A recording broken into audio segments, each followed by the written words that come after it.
மக்னாயும் ஊழியங்கள் வழங்க இன்று ஒரு தேவ வார்த்தையின் மூலமாய் மீண்டும் உங்களை சந்திப்பதில் மிகுந்த சந்தோஷம். இந்த நாளிலே வாசிக்கும்படியாய் தெரிந்து கொள்ளப்பட்ட ஒரு பகுதி எரேமியாவின் புஸ்தகம் 29ஆம் அதிகாரம் 10வது வாக்கியத்தை வாசிக்க கேட்போம். உங்கள் மேல் என் வார்த்தையை நிறைவு பெற பண்ணுவேன்.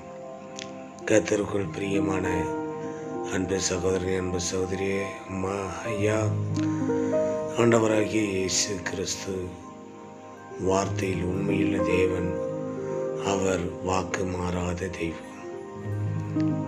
கொடுக்கப்படுகிற வாக்குத்தத்த வசனங்களை நாம் ஜெபத்தில் வைத்து ஜெபம் செய்யும் பொழுது ஆண்டவராகிய இயேசு கிறிஸ்து அந்த வார்த்தைகளை நிறைவேற்ற அவர் போதுமானவராக இருக்கிறார்.